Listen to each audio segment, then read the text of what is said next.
दिन पहले आप इस घर में विराजमान हुए थे।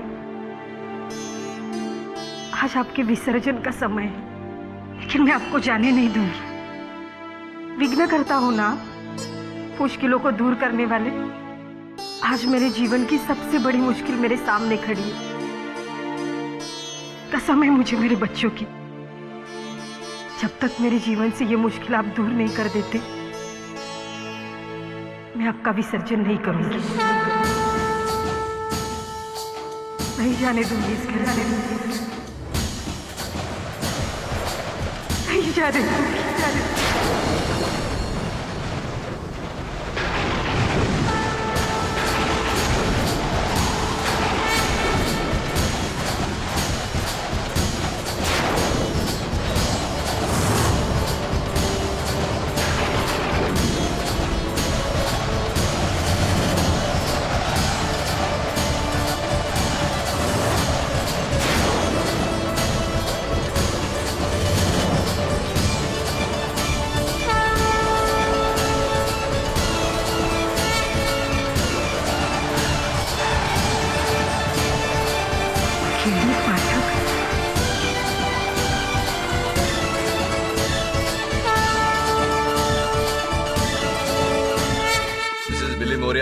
ईद और गणेश चतुर्थी एक साथ आई, मतलब मुंह डबल मीठा। ये देखो, आहा क्या शीर खुरमा भेजा है जुमंदर जी ने। वही जिसको तुमने फैशन शो मर्डर केस में बचाया था। वो है। और ये मोडक? मोड शर्मा जी क्या है? वो ज्वेलरी मर्डर केस था ना, वही। ये मेरे दोस्त मानव की मम्मी, तब तो इसमें मेरा भी हिस्सा है। वापस रख, वापस रख। केडी पाठक जी। जी माफ कीजिए, बिना टाइम लिए आपसे मिलने चली आई। दरअसल मैं बड़ी मुश्किल में हूँ साहब। ले, सबके साथ शेयर करके खा जाओ बैठ के। नहीं, जब तक मेरे पति घर नहीं आ जाते मैं इन्हें प्रसाद खाने नहीं दूंगी। मिसेस बिलमोरिया, आओ बच्चों,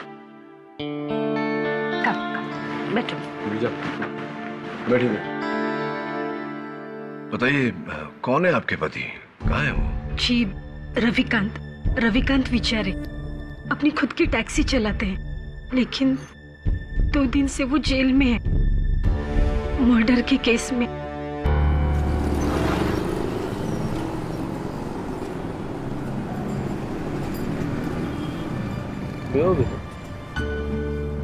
Nice. Sir, you come Mumbai सही टाइम पे। Now it's गणेश उत्सव, हमारा सबसे प्यारा भगवान। भाई यहाँ इसलिए ही आया हूँ, गणेश उत्सव पंडाल का फोटोज खींचने। अरे, you know हिंदी? या भाई ब्रिटिश फोटोग्राफर हूँ और London daily newspaper London times के लिए भी काम करता हूँ। मैं हर साल आता हूँ। क्या बात है साहब, मतलब आप इतनी दूर से? टैक्सी वाले कहाँ भाग रहे थे? साहब घर जा रहे हैं साहब। कहाँ से?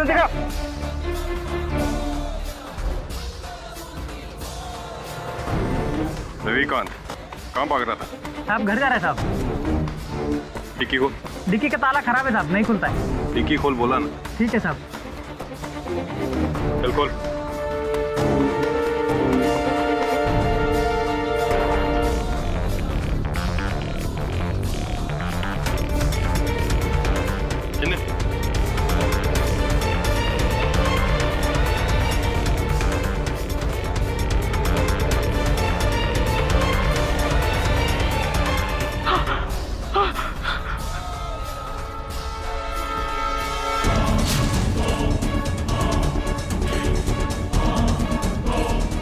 कौन है?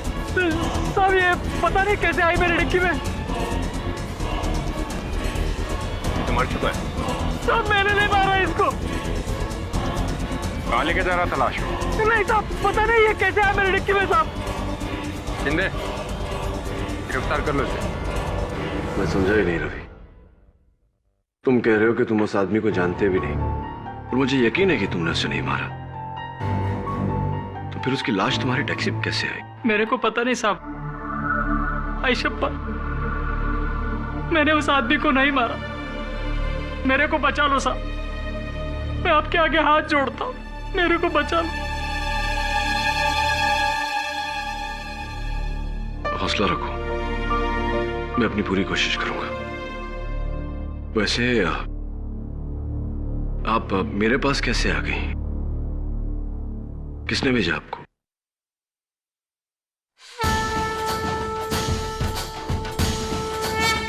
इन्होंने।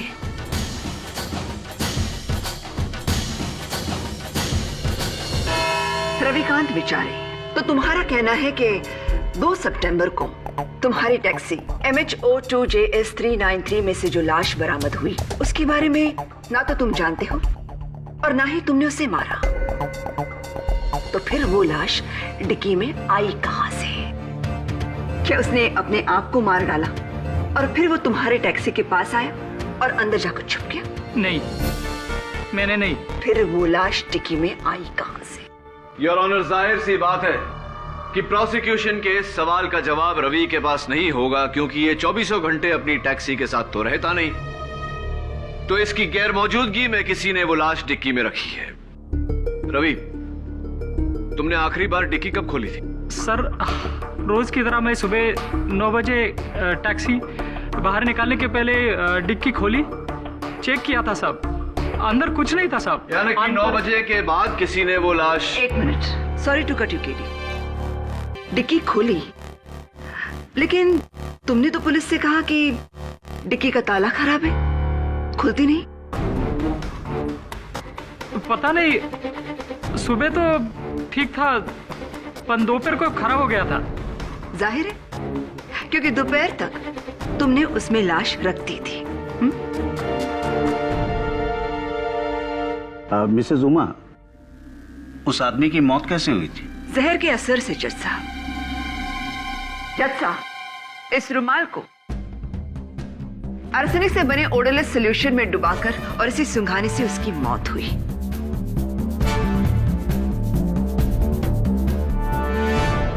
इस शीशी में वो जहर है। पुलिस को ये शीशी उस टैक्सी के ड्राइवर सीट के नीचे मिली, यानी कि कत्ल का हथियार। साहब, देवा शपथ मुझे नहीं पता। ये शीशी मेरे सीट के नीचे कैसे आई? एंड योर ऑनर, इस शीशी और रुमाल दोनों पर रवि की उंगलियों के निशान मौजूद नहीं है। जाहिर है, शीशी पर से उंगलियों के निशान मिटा दिए गए हैं और कपड़े पर निशान आते नहीं। इतना तो तुम्हें पता होना चाहिए केडी पाठक।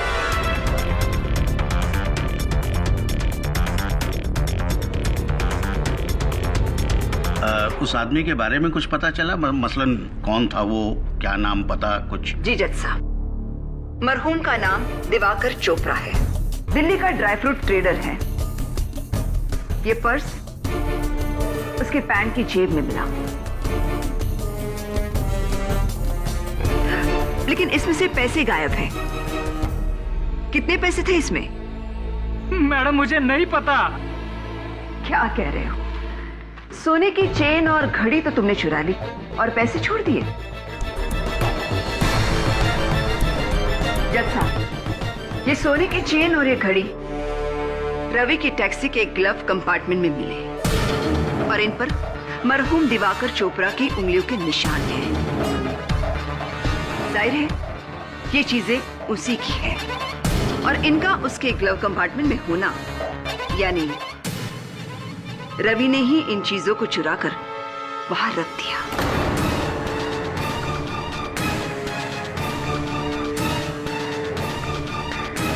कत्ल से पहले या कत्ल के बाद? माँ बाप, मेरे को नहीं पता। ये चैन, ये घड़ी। तुम्हें पता क्या है रवि? हाँ, इतना तो पता है ना कि तुम्हें अदालत किस लिए लाया गया है, या नहीं पता? नहीं पता है तो मैं तुम्हें बता देती हूँ। तुम्हें लालच आ गया और तुमने अपने निहत्थे पैसेंजर को मारकर उसे लूटा और उसकी लाश तुम ठिकाने लगाने ही जा रहे थे। I object, Your Honor. एक सोने की चेन और एक घड़ी के लिए रवि जैसा ईमानदार टैक्सी ड्राइवर अपनी बरसों की मेहनत, अपनी रोजी रोटी और अपने परिवार को दांव पर नहीं लगाएगा। क्यों केडी? क्या इससे पहले कभी किसी टैक्सी ड्राइवर ने कोई जुर्म नहीं किया पैसों के लिए? जज साहब, आज से 12 साल पहले इसी अदालत में मैंने एक केस लड़ा था और जीता भी। Case number 324/99, Jagat Ram Tiwari versus state of Maharashtra, जहां जगत नाम के टैक्सी ड्राइवर को उम्र कैद की सजा हुई थी क्योंकि उसने अपने पैसेंजर के साथ लड़ाई करके उसे छुरा मारा था। कत्ल की वजह 20 रुपए का छुट्टा नहीं था टैक्सी वाले के पास। 20 रुपए। जब 20 रुपए के लिए एक टैक्सी ड्राइवर अपनी रोजी रोटी कत्ल करके दांव पर लगा सकता है, वहां ये घड़ी और सोने की चेन कम से कम 2.5 लाख की होंगी। Silence in the court, please. 2.5 lakh, जो उस कर्जे की रकम है जो रविकांत ने अपने खोली के लिए ली है।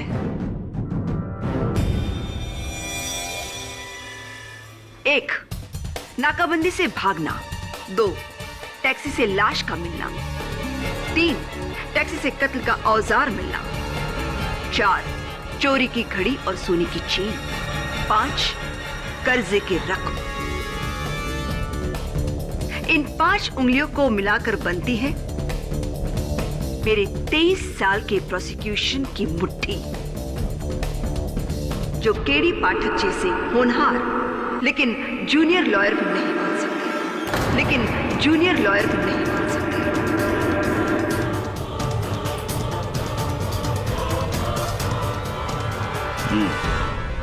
प्रोसिक्यूशन का केस बहुत ही मजबूत है केडी। मजबूत है योर ऑनर, लेकिन अटूट नहीं। और उसकी वजह यह है कि इस जुर्म का कोई चश्मदीद गवाह नहीं। जाहिर सी बात है कि किसी ने यह कत्ल किया और उसके बाद लाश को रवि की टैक्सी की डिक्की में छुपाया।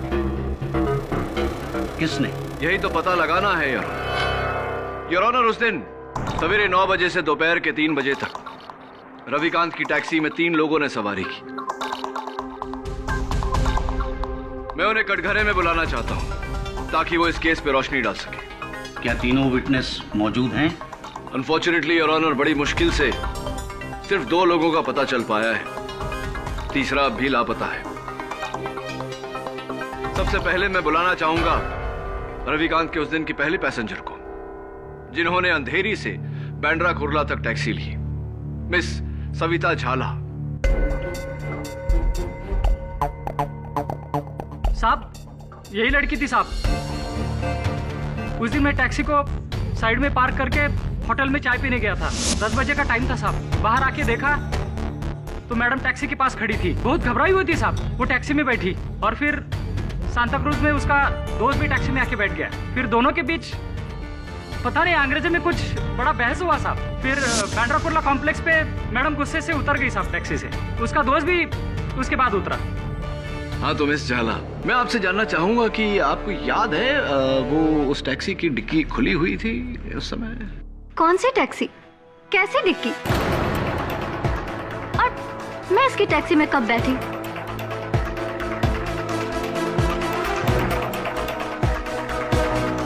या तो ये आदमी झूठ बोल रहा है या फिर इसे कोई गलतफहमी हुई है।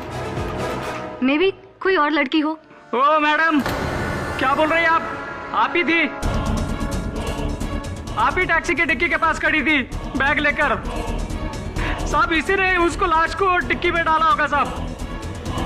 अरे ये क्या बोल रहे हो?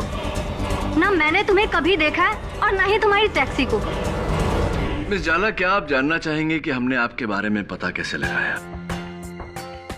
रवि के बयान के मुताबिक उसने अंधेरी के रत्नाकर कॉलोनी से सवारी ली और बैंड्रा कुर्ला के मैक्स इंडिया बैंक बिल्डिंग के सामने सवारी को उतार दिया। हमने अंदाजा लगाया कि शायद वो सवारी मैक्स इंडिया बैंक में काम करती होंगी, तो वहां के कर्मचारियों से बात करने के बाद हमें पता चला कि उनकी एक ही मुलाजिम अंधेरे की रत्नाकर कॉलोनी में रहती हैं, जिनका नाम मिस सविता झाला है, यानी कि आप। तो उससे क्या साबित होता है? और वैसे भी उस दिन मैं ऑफिस टैक्सी से नहीं बस से गई थी। बस से? जी हाँ। अजीब, ये कैसे हो गया? क्योंकि मिस झाला, मैक्स इंडिया बैंक बिल्डिंग के गेट से घुसते हुए गाड़ी का नंबर सिक्योरिटी गार्ड में लिखा था, ये देखिए, MHO2JS 393, जो किसी बस का नहीं, रविकांत की टैक्सी का नंबर है। और हम सिक्योरिटी गार्ड ने पुलिस को बयान भी दिया है कि उसने आपको इनकी टैक्सी से उतरते हुए देखा, एक बैग समेत। और आपके पीछे पीछे आपके कोई पुरुष मित्र भी उतरे थे, बैग समेत। वैसे कौन थे वो मित्र आपके? क्या क्या संबंध है आप दोनों के भी? चलिए छोड़िए, जाने दीजिए, अदालत को इन बातों से क्या मतलब। ये बताइए कि वो जो बैग्स आप दोनों के पास थी, क्या था उनमें? कहीं ऐसा तो नहीं कि आप दोनों का जाती सामान था उसमें और आप दोनों एक दूसरे के साथ भागना चाहते थे? नहीं नहीं, मैं भागी नहीं। मैंने अपना इरादा बदल लिया और मैंने आमोद को भी समझाया कि मैं अपने पेरेंट्स के अगेंस्ट नहीं जा सकती। और हमारे बीच लड़ाई भी हुई, इसलिए मैं भागने के बदले ऑफिस उतर गई। घबरा मत सरिता, तुम अदालत में इसलिए झूठ बोल रही हो क्योंकि तुम नहीं चाहती कि तुम्हारे घर वाले इस बात को जाने कि तुम उस लड़के के साथ घर से भागने की सोच रही थी। ये भी हो सकता है कि तुम अदालत में इसलिए झूठ बोल रही हो क्योंकि तुम ऐसी टैक्सी में बैठी थी जिसकी डिक्की में लाश पड़ी हुई थी, जिस लाश को शायद आप ही ने। नहीं, मुझे नहीं पता कि उस टैक्सी में लाश है, और न ही आमोद को। तो फिर एक बात बताइए मिस झाला, आप और आपके जो मित्र हैं मिस्टर अमोद, ये जो भारी भारी बैग्स आपके साथ थे, टैक्सी की डिक्की में रखने के बजाय, जैसे कि आमतौर पे सब करते हैं, आपने बैग्स अपने साथ टैक्सी के अंदर रखे। क्यों, कोई खास वजह?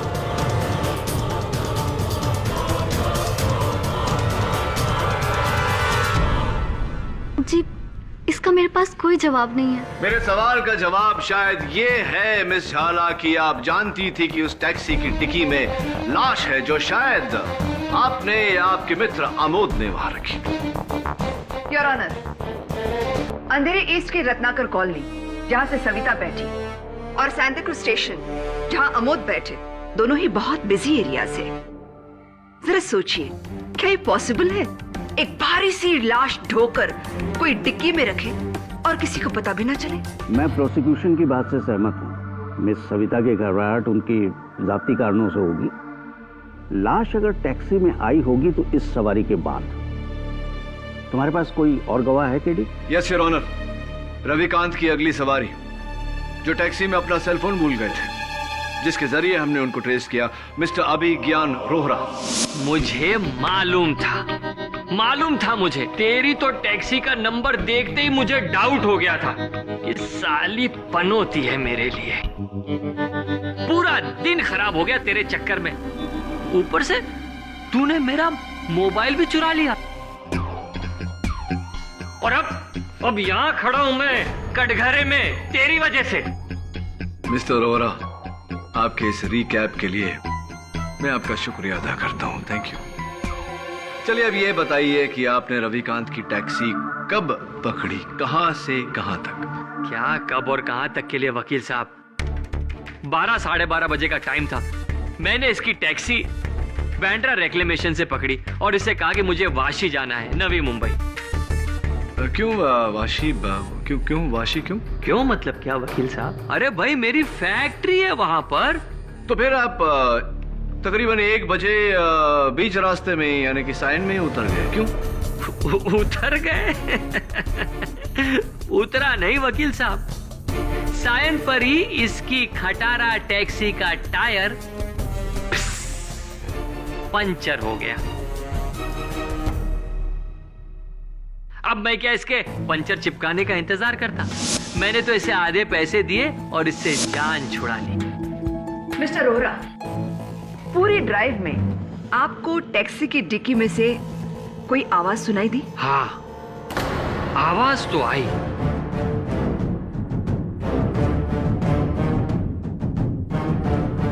बल्कि इसकी खटारा टैक्सी के तो चारों तरफ से आवाज आ रही थी मुझे।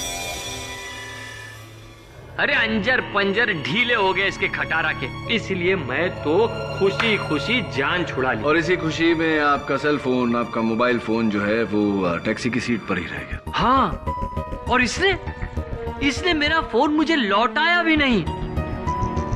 वो तो अच्छा हुआ वकील साहब जो आपका मुझे फोन आ गया और मेरा सेल मुझे वापस मिल गया। Point to be noted your honour. Ravikant बेचारे का फोन वापस ना करना बेईमानी की निशानी है। मैडम मैंने फोन को देखा तक नहीं, ताई शपथ। एक बात बताइए मिस्टर रोहरा, आप तो टैक्सी की बैक सीट पर बैठे थे।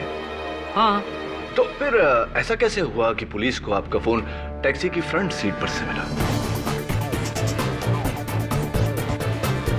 हाँ, कहीं ऐसा तो नहीं कि आप सीट के ऊपर ऐसे झुके थे आगे की तरफ, ग्लव बॉक्स तक पहुंचने के लिए? मिस्टर पाठक, फोन आगे की सीट पर इसलिए था क्योंकि रविकांत ने उसे अपने पास रखा था। हाँ, इसी ने रख लिया होगा, चोर कहीं का।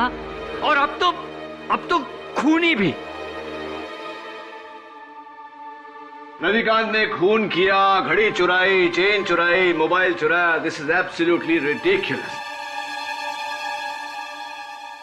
मिस्टर रोहरा, ये कमर में पट्टा, क्या आपके कमर में प्रॉब्लम है? नहीं, गर्दन में प्रॉब्लम है। Order order. मिस्टर रोहरा, सवाल का जवाब सीधे तरीके से दीजिए। जज साहब, मालिक, अगर मैंने पट्टा कमर में बांधा है तो तकलीफ भी कमर में ही होगी ना। नहीं, अगर आपको थोड़ा भी डाउट है तो आप मेरी मेडिकल रिपोर्ट चेक कर सकते हैं। देख चुके हैं। फिर? और उनमें यही लिखा है कि मिस्टर रोहरा ना तो झुक सकते हैं और ना ही भारी बोझ उठा सकते हैं। फिर मिस्टर रोहरा, आपने दिवाकर चोपड़ा की 80 किलो की भारी लाश उठाई कैसे? ये क्या कह रही हैं आप? ये तो मुझसे नामुमकिन है। एग्जैक्टली। जज साहब, मिस्टर रोहरा का डिक्की में लाश रखना नामुमकिन है। लाश तो सुबह से ही डिक्की में मौजूद थी।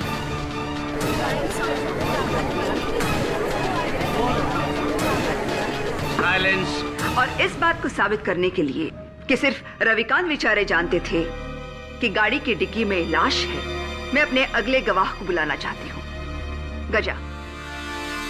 गजानन नाइक। नमस्ते माई बाप।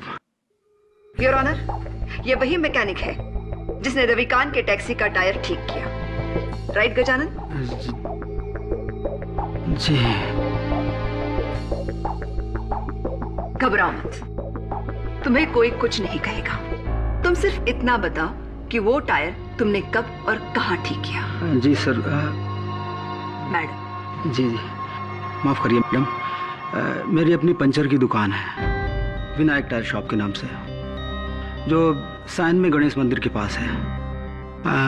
ये आदमी मेरी शॉप में अपनी टैक्सी लेके आया। उसके टैक्सी का पिछला टायर पंचर था। वो पंक्चर टायर लेकर तुम्हारे पास आया? जज साहब, नॉर्मली जब टायर पंक्चर होता है तो सबसे पहले डिक्की खोली जाती है और फिर स्टेपनी को निकालकर उस पंक्चर टायर की जगह फिट किया जाता है।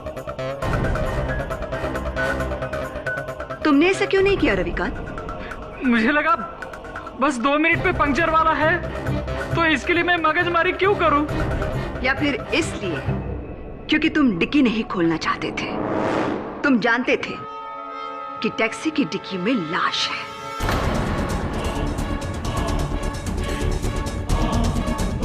गजानन, जाहिर है तुमने तो डिक्की खोली होगी जैक निकालने के लिए। नहीं नहीं मैडम, इसने मुझे रोक दिया। इसने कहा कि मेरी डिक्की का लॉक खराब है, खुलेगा नहीं। तो फिर मैंने अपने जैक से गाड़ी को ऊपर उठाया। इसने तुम्हें भी डिक्की खोलने नहीं दी? माए बाप मेरा यकीन कीजिए, वो लॉक पहले से ही खराब था। तुम्हारा नसीब खराब है रविकांत, जो तुम्हारा जुर्म पकड़ा गया। ना तो तुमने खुद डिक्की खोली, ना किसी को खोलने दी, क्योंकि तुम जानते थे कि उस डिक्की में लाश है। नहीं, मुझे नहीं पता था। तो फिर वो लाश आई कहां से? जादू से? बताओ रविकांत, लाश आई कहां से? Calm down Mrs Dixit, calm down. Your honour, Ravikant ने हमें बताया कि उस दिन इसकी टैक्सी में 3 लोगों ने सवारी की। तीसरा एक अंग्रेज जब इसकी टैक्सी तक आया तब ये होटल में खाना खा रहा था। टैक्सी के आसपास कोई नहीं था। उस अंग्रेज का कुछ अता पता है तुम्हारे पास? योर ऑनर, टैक्सी में बैठने से पहले कोई अपना कांटेक्ट नंबर नहीं देता। उसे कैसे तलाश करूं? ये तुम्हारा प्रॉब्लम है केडी। या तो उस आदमी को ट्रेस करके इस कत्ल से जोड़ना होगा तुम्हें, या फिर इसमें हार माननी होगी। घबरा मत केडी, अपने सीनियर से हारने में कोई शर्म की बात नहीं।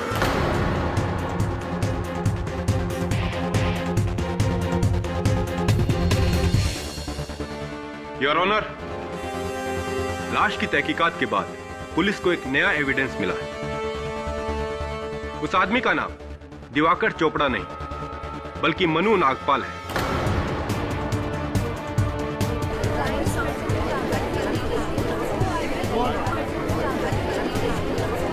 साइलेंस। मनु नागपाल जो एक वांटेड क्रिमिनल था, जिसकी पुलिस को ड्रग स्मगलिंग के 9 अलग अलग केसेस में तलाश थी। Drug smuggling? जी हाँ योर ऑनर, ये इसका पुराना हथकंडा था। अक्सर टैक्सियों में ड्रग स्मगल करके एक सिटी लिमिट से दूसरी लिमिट तक ले जाना। पुलिस को आरटीओ की मदद से ऐसी 5 टैक्सियों के नंबर मिले हैं। उनमें से एक टैक्सी का नंबर है MH02 JS393, रवि विचारे की टैक्सी।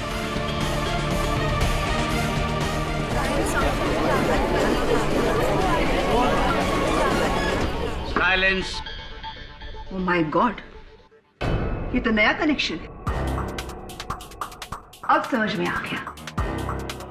वो बॉस, तुम मुलजिम। जरूर कमीशन को लेकर झड़प हुई होगी। नहीं साहब, मैडम, ये टैक्सी मैंने 2 महीने पहले किसी दूसरे से खरीदी थी। अब तो तुम दोनों तरफ से फंस गए हो रविकांत। एक तरफ मर्डर तो दूसरी तरफ ड्रग्स स्मगलिंग। योर ऑनर, इस नए एविडेंस ने इस केस पर नई रोशनी डाली है। एक ड्रग स्मगलर के हजारों दुश्मन हो सकते हैं, कोई भी मार सकता था मनु नागपाल को। मैं चाहता हूं कि इस केस की छानबीन करने के लिए मुझे थोड़ा और समय दिया जाए।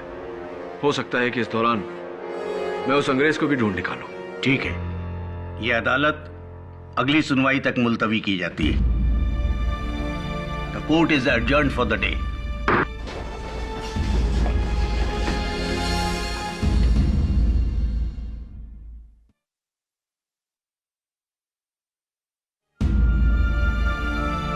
मानसी, तू मेरी बात मान, जिद मत कर। गणपति महाराज का विसर्जन कर दे। नहीं, जब तक वे मेरा विघ्न दूर नहीं करते मैं विसर्जन नहीं करूंगी। अब ये मेरे भगवान की परीक्षा है।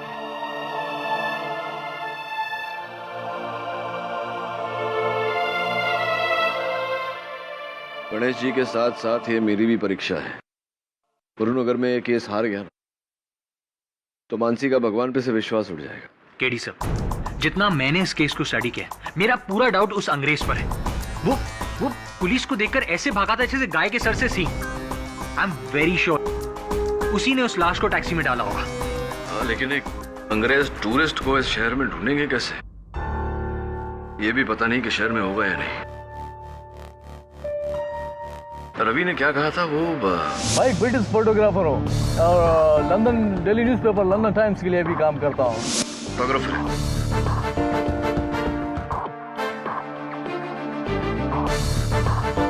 अभी तक तो छप गई होगी वो तस्वीर।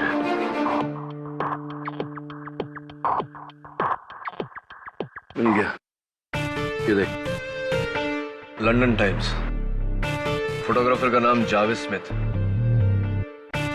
तो ये काम कर, इनके लंदन ऑफिस फोन कर और पता लगा कि ये गोरा इस वक्त मुंबई में कहाँ होगा। Right sir.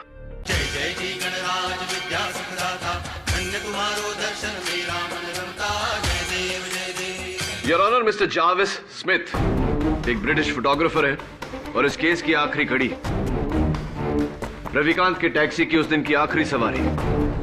तो मिस्टर स्मिथ, और ये हिंदी बोल लेते हैं आप? No, I don't know Hindi at all. फिर तो योर ऑनर इन्हें फांसी का फरमान इंग्लिश में ट्रांसलेट करके सुनाना पड़ेगा। फांसी? मैंने कुछ नहीं किया।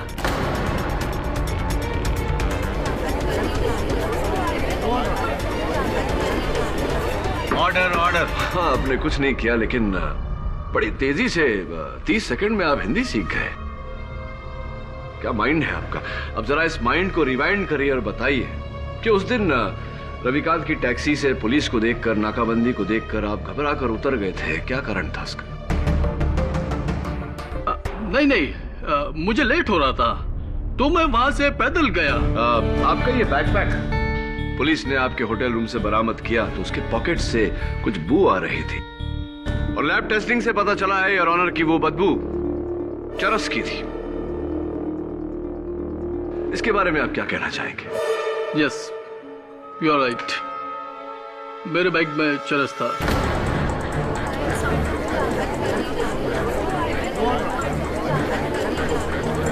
साइलेंस। और मैं पुलिस को देखकर सोचा कि वो उसको सर्च करेगा तो मैं मुसीबत में पड़ जाऊंगा। Point to be noted your honour, mister Smith के बैग में से ड्रग्स बरामद हुए। मनु नागपाल भी एक ड्रग डीलर था और मुझे पूरा यकीन है कि यह कत्ल इस ड्रग कनेक्शन की वजह से ही हुआ है। Your witness. No, I swear, मैं ऐसे किसी आदमी को नहीं जानता। डोंट वरी मिस्टर स्मिथ, मुझे आप पर पूरा यकीन है और बहुत जल्द अदालत को भी होगा। योर ऑनर, पोस्टमार्टम की रिपोर्ट के तहत मनु नागपाल की मौत दोपहर के 1:30 और 2:30 बजे के बीच हुई और मिस्टर स्मिथ उस टैक्सी में लगभग 3 बजे के करीब बैठे। 3 ही बजे थे ना? हाँ, लगभग 3 बजे। There you are KD. आपकी ही दलील आपके खिलाफ। इस हिसाब से मनु नागपाल और मिस्टर स्मिथ सहयोगी नहीं हो सकते। सो योर ऑनर, उस दिन रविकांत की टैक्सी में सुबह 9 बजे से लेकर शाम के 4 बजे तक 6 लोग बैठे। 1 सविता झाला, 2 अमोद, 3 अभिज्ञान रोरा, 4 mister Jerry Smith, 5 driver Ravikant बिचारे एंड ऑफ कोर्स डिक्की में मरहूम मनु नागपाल। इनमें से पहले 4 पर तो शक की कोई गुंजाइश नहीं है। तो फिर बचा कौन? मनु नागपाल, जिसका कत्ल हुआ, और उसका कातिल रविकांत बिचारे।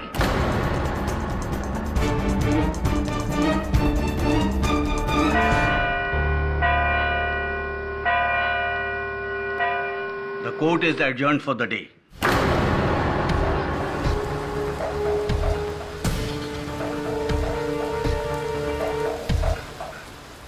भगवान जी, अब आप ही कुछ कीजिए, वरना आपके भक्त को बचाना तो।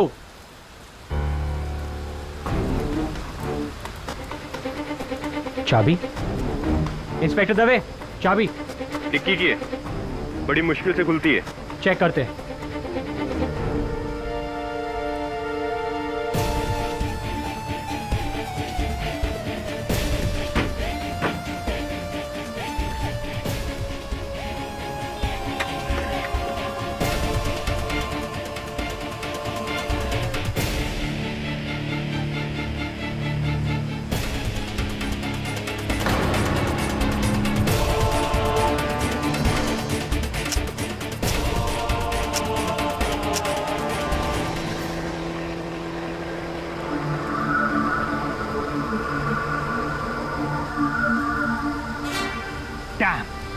फिर से पंचर।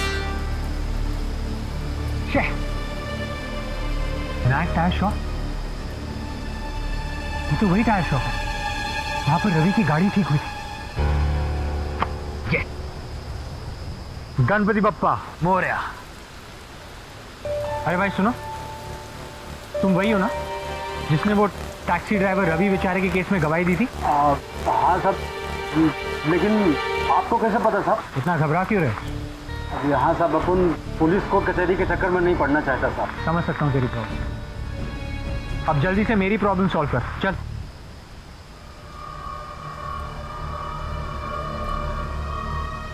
चलो साहब। तो ये है फसाद की जड़, एक कील। आप तो लगी हो साहब कि आपके टायर से एक कील मिला साहब। जो रवि है ना टैक्सी वाला, उसके टायर से 4 कीलें मिली साहब। 4 कील? वो भी एकदम नहीं। 4 कील एक साथ, वो भी नहीं। Ganpati Bappa, love you. Your honour, ये कुछ तस्वीरें हैं रविकांत के टैक्सी के डिक्की के अंदर के हिस्से की, जहां लगे हुए खरोचों से साफ जाहिर होता है कि किसी ने डिक्की को अंदर से खोलने की कोशिश की थी इस स्क्रू ड्राइवर का इस्तेमाल करके।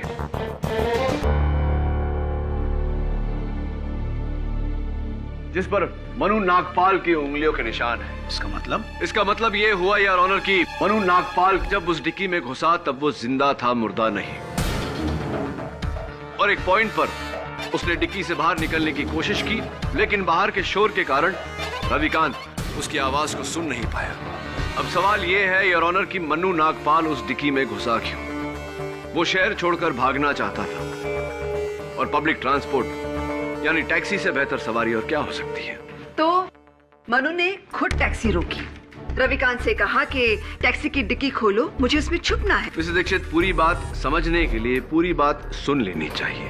योर ऑनर, जैसा कि मैं कह रहा था, मन्नू का कोई साथी था जिसने टैक्सी में बैठने से पहले रवि को बातों में उलझाया, और मन्नू को समय मिला कि वो डिक्की का ताला तोड़ के उसके अंदर जाकर छिप जाए। अब ये भी बताओ कि वो साथी कौन था?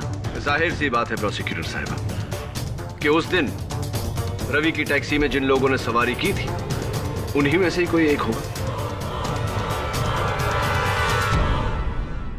तो तुम्हारा कहना है कि मनु शहर से भागने के लिए रविकांत की टैक्सी की डिक्की में छुपा, फिर उसने रुमाल लिया, अपने चेहरे पर लगाया और अपने आप को मारने की कोशिश की। प्रोसिक्यूटर साहिबा, आपकी आधी बात सच है और आधी बात गलत। हाँ, मनु ने खुद अपने चेहरे पर रुमाल लगाया था। उसका कारण यह है योर ऑनर कि मनु को धूल से एलर्जी थी, और डिक्की में धूल से बचने के लिए उसने ऐसा किया था, यह जाने बिना कि उसके साथी ने पहले से ही वो रुमाल जहरीले सॉल्यूशन में डुबो दिया। थियोरी अच्छी है, लेकिन प्रैक्टिकल नहीं। साबित कैसे करोगे? साबित करूंगा ना, और साबित करने के लिए योर ऑनर मैं कटघरे में बुलाना चाहूंगा विनायक टायर सर्विस के गजानन नायक को। गजानन, रवि के टैक्सी का टायर कैसे पंक्चर हुआ था? साहब 4 कीलें उसमें घुसी हुई थी, एकदम नई। 4 नई कील चमकती हुई ऐसी? हाँ साहब, वैसे कीलें। कितने साल से पंक्चर बना रहे हो तुम? 9 साल से साहब। और अपने 9 साल के तजुर्बे में आपने कितनी बार देखा है कि ऐसी 4 नई चमकती हुई कील के कारण टायर पंक्चर हुआ? नहीं साहब, अभी तक तो नहीं। आपने कभी नहीं देखा? उसका कारण यह है योर ऑनर क्योंकि वो 4 कील रास्ते पे पड़ी हुई नहीं थी, रास्ते पर डाली गई थी। किसी ने बड़ी शातिरता से रवि की टैक्सी में बैठने से पहले वो कील टायर के सामने डाली थी। गजानन, कौन से टायर में पंक्चर था? साहब वो ड्राइवर के पीछे का राइट साइड। ड्राइवर के पीछे का राइट साइड। तो क्या अगर मैं ये कहूं कि किसी ने टैक्सी में बैठने से पहले वो कील नीचे डाल दी होगी तो क्या तुम मेरी बात से सहमत होगी? हाँ सर। कितने बजे तुमने ये पंक्चर बनाया?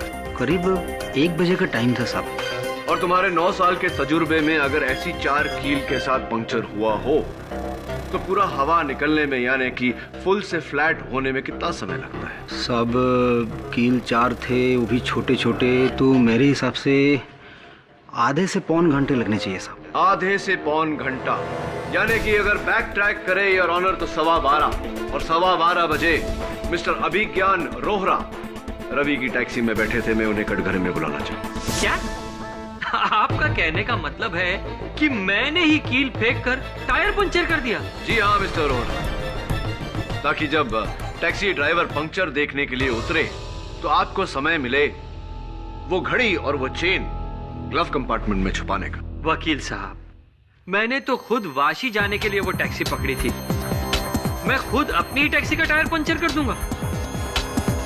वो इसलिए मिस्टर रोहरा ताकि आपको भागने का मौका मिले, अपने मरते हुए साथी की लाश से दूर, और इल्जाम टैक्सी ड्राइवर पर आए।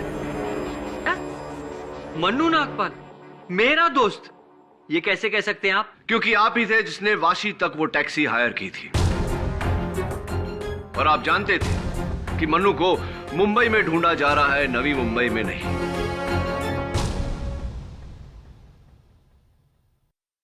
देखिए, मेरा और मन्नू नागपाल का कोई कनेक्शन नहीं है। मैं जा रहा था अपने जूतों की फैक्ट्री में जो वाशी में है। आप चाहे तो मेरे स्टाफ से पता कर सकते हैं। पूछा हमने, और आपके स्टाफ का साइंड स्टेटमेंट है जज साहब की टेबल पर, जो ये कहता है कि आप उस दिन अपने फैक्ट्री गए ही नहीं।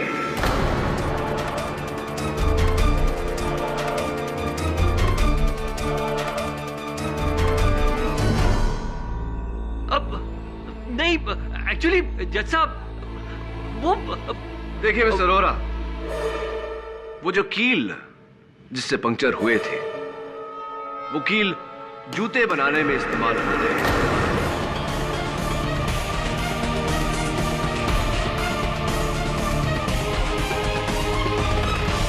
बिल्कुल वैसे ही कील आपकी फैक्ट्री में भी इस्तेमाल होते हैं मिस्टर रोहरा। आपका खेल खत्म हो गया। आप जुर्म कबूल करते हैं या मैं जज साहब को वो तस्वीरें दिखाऊं? मैं आपसे कितनी बार कहूं कि मैं उसे नहीं जानता था। आप मन्नू नागपाल को नहीं जानते? जी नहीं। कभी नहीं मिले? नहीं। ये कुछ तस्वीरें हैं योर ऑनर। मिस्टर रोहरा और मिस्टर मन्नू नागपाल की एक साथ में ड्रिंक लेते हुए।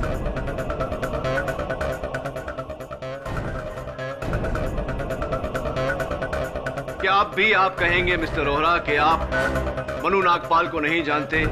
आपकी उनके साथ दोस्ती नहीं थी? आपने उन्हें नहीं मारा?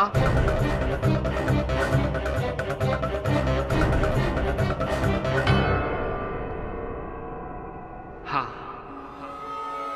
मैंने मन्नू नागपाल का खून किया है।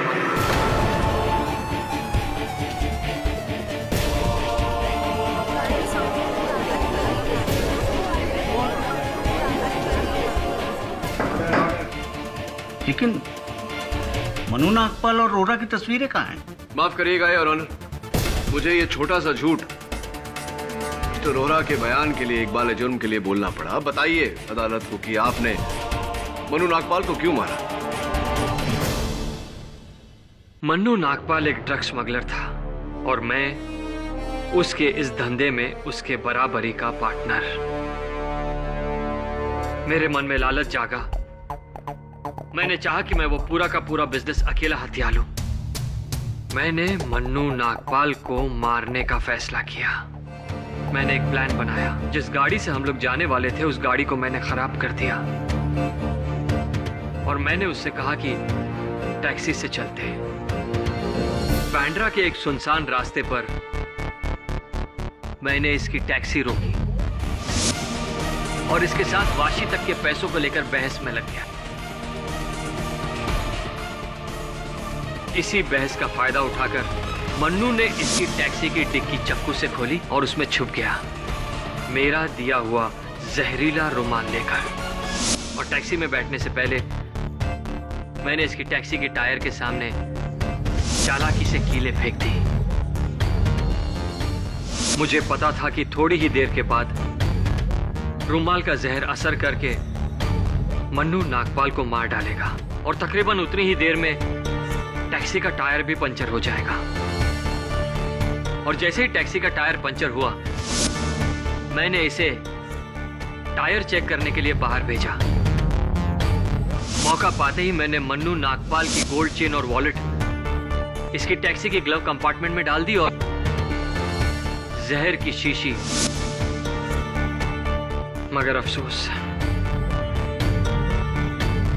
ये सब करते समय मेरा मोबाइल इसकी टैक्सी में गिर गया।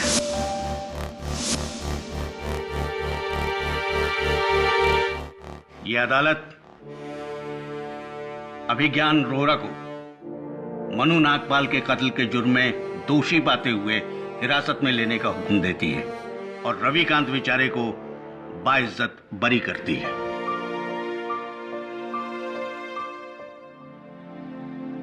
The case is closed.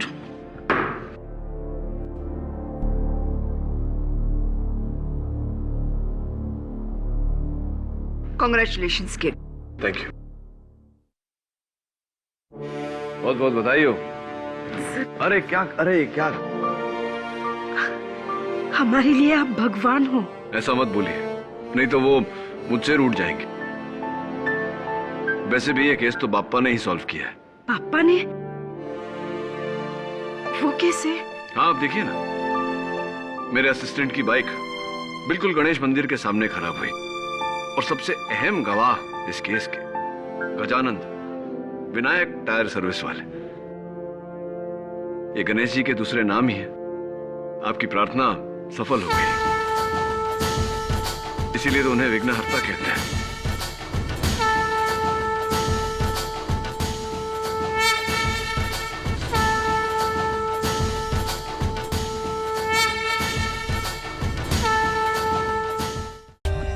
For more updates, subscribe to our channel, click the show links and enjoy watching the videos.